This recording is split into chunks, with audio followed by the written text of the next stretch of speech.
Hi, I'm Shane Sr., the CEO and co-founder of Crosstree.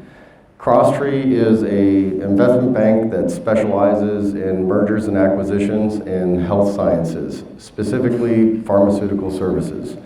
Today, we are 50 people, and we will close over 20 pharma services M&A transactions, which is more than any other investment bank in the industry.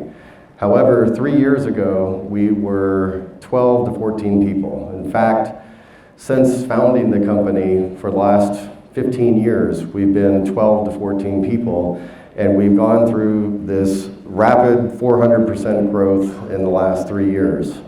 And I said to myself, geez, why couldn't we figure this out when we started this business? If I could go back in time and give myself the cheat codes, this is what I would do. So when I was in my 20s, I was offered a promotion to move to cold northeast Philadelphia and decided I wanted to stay in warm sunny Florida, so I took a job with a fixed income investment bank that wanted to get into mergers and acquisitions, and I closed my first deal there with the two founders here, Ken and Cooper, of pharmaceutical services business in Miami.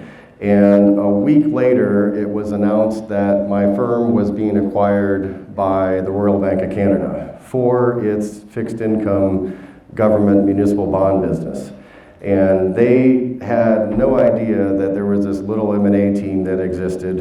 And I talked to the CEO who I reported to about spinning the business out into a new co, and that's how Crosstree was formed with my two co-founders, Jeff and Gordon, who are still with the company today. So we were in our mid to late 20s, about to take on Goldman Sachs. And at the time, I had a 1.5-year-old at home, and we still lived paycheck to paycheck, and I had a 3-month severance to make this work. So the value creation as an entrepreneur, I think, has 3 stages. It's the vision and really defining that and giving it structure, building your engine, and then the execution. So there's a lot of emphasis, I think, in academics on mission statements and vision and values, and I do think they have a purpose, but at Crosstree, we say that we don't have a mission, we have a hedgehog. And the hedgehog concept is something that comes from Jim Collins in his book, Good to Great. He compares and contrasts a fox, which is agile, has different tactics and plans, to a hedgehog that does one thing really well over and over and over again. And to build a hedgehog methodology, it really starts with, what are you passionate about? And for Crosstree, we are passionate about strategic outcomes. What is your business model? And for ours, it's revenue per employee. And then the most important one is, what could you be? Not what are you, but what could you be the best in the world at? And for us, it's executing in specialized industries. So Crosstree's hedgehog is health sciences, mergers and acquisitions. That's all we do. Next is your BHAG, or your big, hairy, audacious goal. So for Crosstree, it's a bit of a GE principle, but we want to be number 1 or number 2 as measured by M&A transactions in every micro industry that we focus on. And second, we want to be the number 1 healthcare M&A investment bank in the world. Next is your core values. So core values oftentimes have a lot of platitudes associated with them, and at first Crosstree was not immune from this. We had about 13 principles, and the consultant we hired said we had to redo our core values. And I argued with him and said, well, we already have one, and well, give me an example. Well, integrity. Well, integrity, every investment bank has to have integrity or they'd be out of business. That's table stakes, it doesn't count. Well, build for balance, and I'm embellishing a little bit here, but he said there's no crying in baseball and there's no balance in investment banking. That's aspirational, it's never gonna happen. So what is left after you peel those back are really what are the core values? Like what are the principles that you live and die by, that employees are successful or unsuccessful? Those are important to establish. So for Crosstree, it's authenticity. It's the core of who we are, is we give clients great advice, whether it's in our interest, whether we make a fee out of it or not. That's why we're hired. It is a passion for excellence. We don't know how to do things, but the right way. There are no shortcuts, and it's excellence in outcomes. That's why we're hired, to achieve excellent outcomes.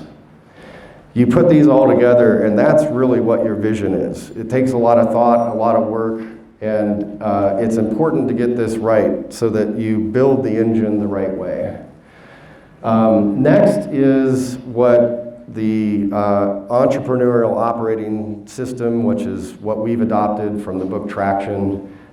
They don't use organizational charts, they use accountability charts. So at each position, the responsibilities and the accountability of that position is defined so that everybody has clear lanes and you know where the buck stops.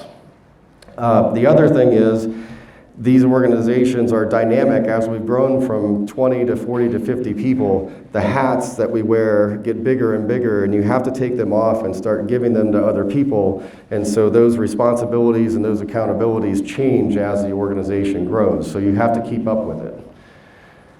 The second, this was a very hard lesson for me to learn, was hire the person, not the resume.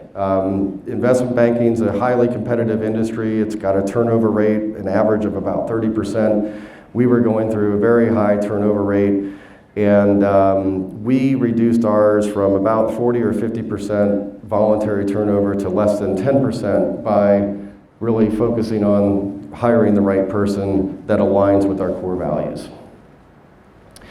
The next is the value proposition for your employees.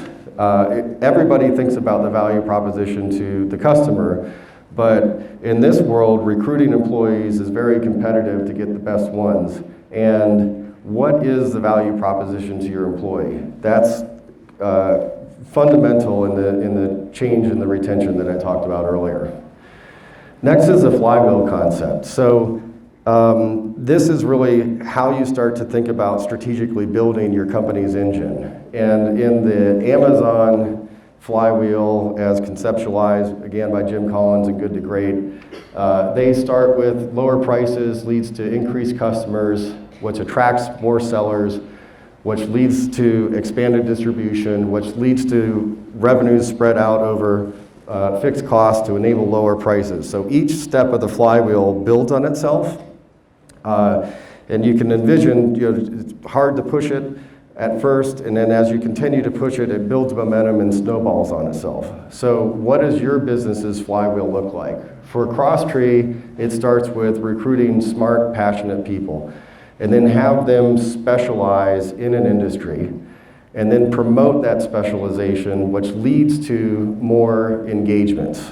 With those engagements, we achieve exceptional outcomes, which improves our brand and enables us to recruit more smart, passionate people.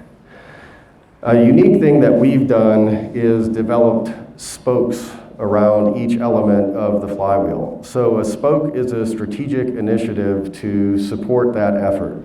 In the case of recruiting smart, passionate people, we have a career journey that focuses on identifying college recruits in their sophomore year in 4 universities, to a merits-based program for promotion, a learning management system, professional development program. So we're really focused on building up those skill sets of employees. Another one I want to point to is exceptional outcomes. We've implemented a project management system. We're starting to standardize the execution of certain elements that we do over and over again, and we're using what Ray Dalio calls loop up best practices to continue to improve our systems and measure them.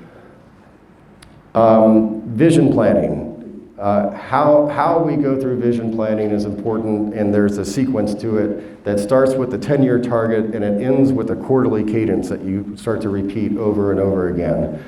So the 10-year target is really your BHAG, your 10-year vision. You give it some definition, make it smart, accountable, measurable, have some structure so that it's your true North Star.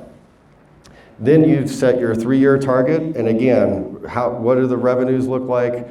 How many employees do we have? What does that vision look like in 3 years? And you do the same thing for your 1-year target. And then you move into your quarterly planning.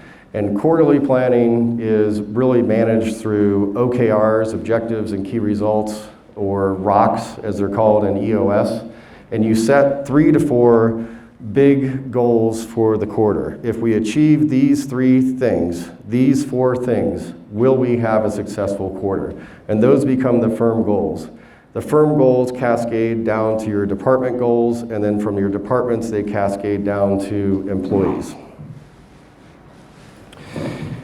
So every quarter, you set your quarterly goals. At the end of the second, you set your goals for the third, at the end of the third, etc. And then at the end of the year, you repeat this process to set your new 3-year target, 1-year target, and continue to repeat. So the other thing that we have done is mapped out all of those spokes, all of those strategic initiatives over about a 5-year period. So month to month, quarter to quarter, we know all the critical paths, all the key milestones that we need to achieve in order to build our engine. The other important element is empathy in leadership. So one of the most important lessons I learned from Brené Brown's book, Dare to Lead, is defining what done looks like. So if you have an objective, make sure it's clear to the person you're talking to and vice versa. Have them repeat it back. And once that is understood, do you have the resources? If that's what you intend to get done, then that means we might not get X, Y, or Z done. It helps you start to prioritize and understand what's truly achievable and not, so that you don't burn your entire team out. Where all the action happens is around the weekly meetings. So the executive meetings at Crosstree consist of the 5 top executives in the firm. We have a segue, talk about what's happening in our personal lives. We move into our metrics, the key performance indicators. Are they on track or off track? If they're off track, is that an issue that we need to discuss? We talk about key elements or key events that have happened with employees or with clients. Are there any issues there? And then we move to the meat of the meeting, the last 60 minutes, which is called IDS, or issue, discuss, solve. And what is the issue? You define the issue. Discuss it. There's a dialogue in the room of what do we need to do to solve it? What is the solution? Are there do-outs? Who's accountable for the do-outs? Cross it off the list and you move down to the next one. And you repeat that until you've either run out of issues and the meeting's over, or you run out of time and then the meeting's over, and you score it at the end 1 to 10. 10, did we stay on track? 1, were we all over the place? And that's really created a lot of efficiency in our firm to follow these. So the next are the lifelines. If you choose to implement EOS, I would highly encourage you to hire an implementer, a consultant to help you do it. It was really crucial for us to do it, and as an entrepreneur, I tend to have a DIY attitude towards it, and it wouldn't have had the same results if we didn't have a consultant. Second is put together a board of advisors and be thoughtful about who you put on the board.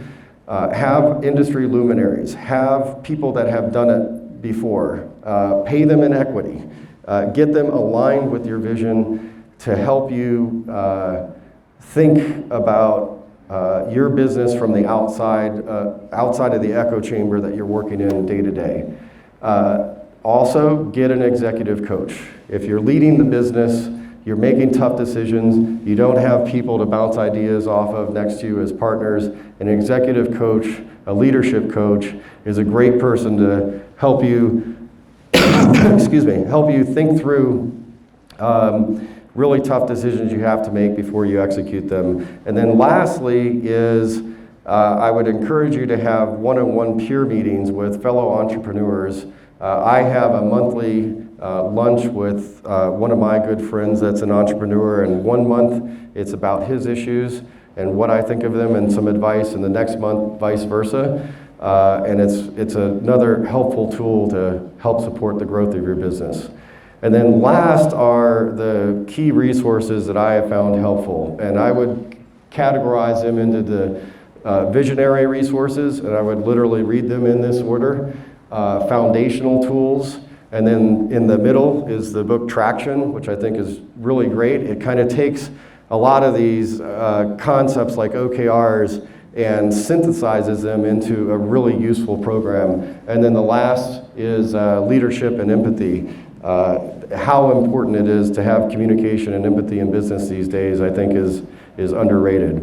So those are my tools and cheat codes that I would tell myself if I were able to jumpstart our company a little bit quicker. Thank you very much.